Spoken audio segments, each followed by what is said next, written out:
Kelas 7 Kurikulum Merdeka kita masuk pada halaman 52 ya, bagian enrichment, pengayaan.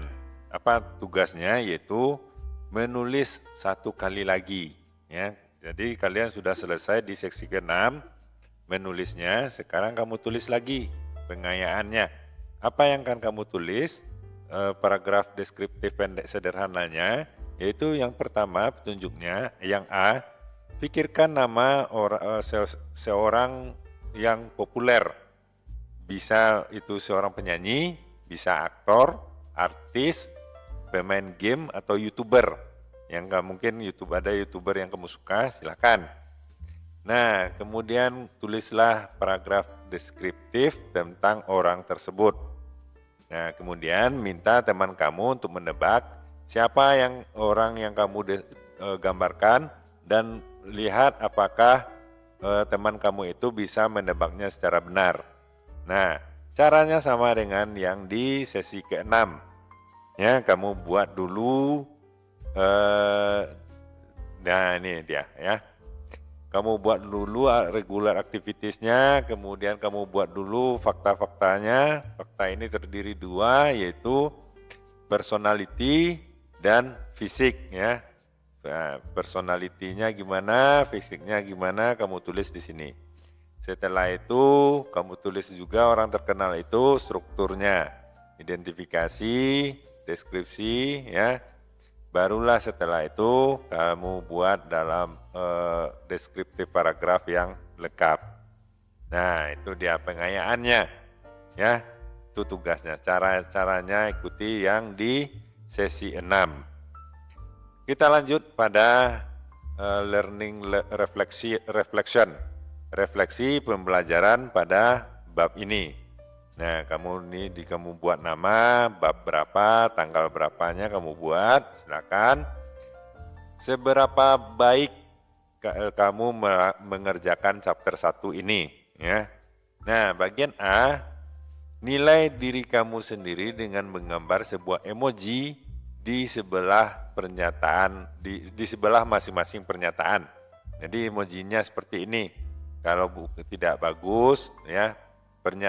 Kalau kamu merasa misalnya ini pernyataan ini tidak bagus, kamu buat emoji yang warna ini. Kalau lumayan lah sederhana atau menengah, buat yang emoji oke ini. Kalau kamu menguasainya dengan baik, buat emoji very well seperti ini. Ya. Nah, apa yang perlu kamu refleksi? Yang pertama, di bagian A ini, saya bisa memperkenalkan diri saya dan orang lain. Nah, kalau kamu bisa memperkenalkan diri kamu dan orang lain dengan baik, kamu buat emoji orang tersenyum ini, ya, very well.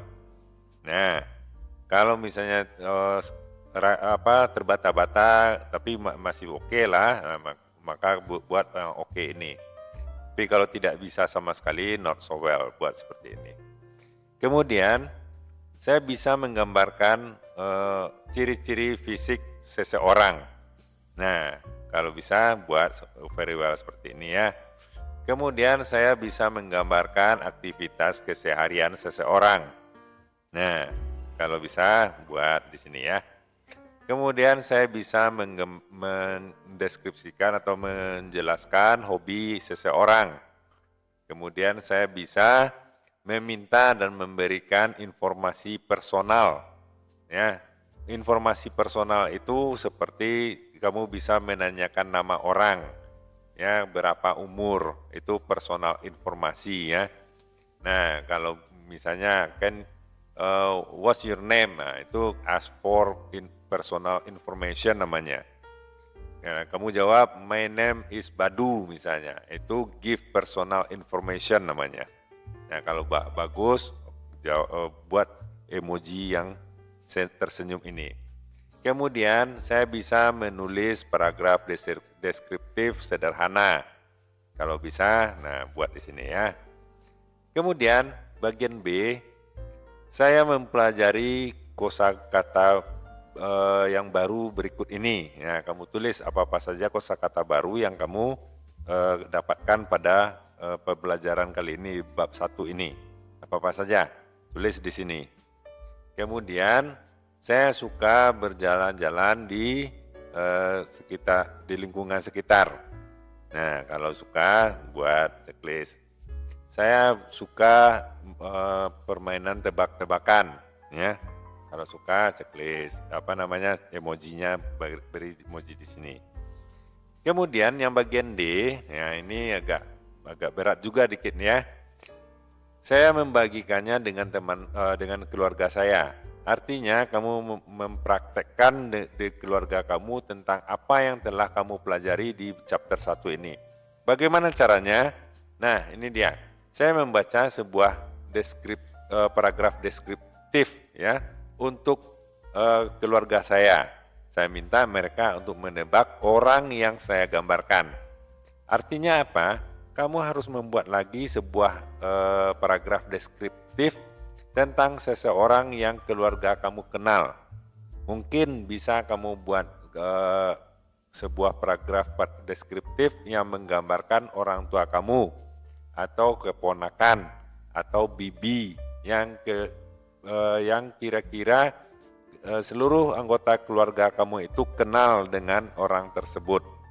Atau mungkin bisa jadi tetangga terdekat yang semua orang di keluarga kamu itu kenal dengan mereka, dengan tetangga kamu itu. Jadi kamu bisa sehingga keluarga kamu itu bisa menebak orang yang kamu gambarkan itu.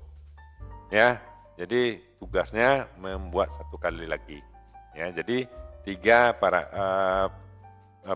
paragraf deskriptif yang kamu buat, ya. Nah, yang terakhir yang ini, yang kamu persembahkan untuk keluarga. Nah, di sini ada tanda tangan orang tua. Kita lanjut pada workbox. Nah, ini workbox ini adalah semacam kamus kecil ya. Sebaiknya workbox yang ada yang di sini ini kamu tulis di buku catatan kamu salin ke buku catatan. Ini menjadikan kamu memiliki sebuah kamus kecil untuk pribadi kamu, ya. Jadi kamu memiliki kamus pribadi sehingga kalau seandainya ada kosakata yang rasanya pernah kamu catat, nah kamu tidak membuka lagi halaman ini, tetapi cukup kamu buat satu kamus kecil buat kamu, ya. Mungkin bisa kamu buat kamus kecil itu kamu khususkan sebuah di buku khusus ya.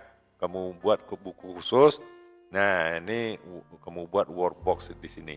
Kamu catat address artinya alamat, age artinya umur, sibling artinya saudara kandung ya gitu ya.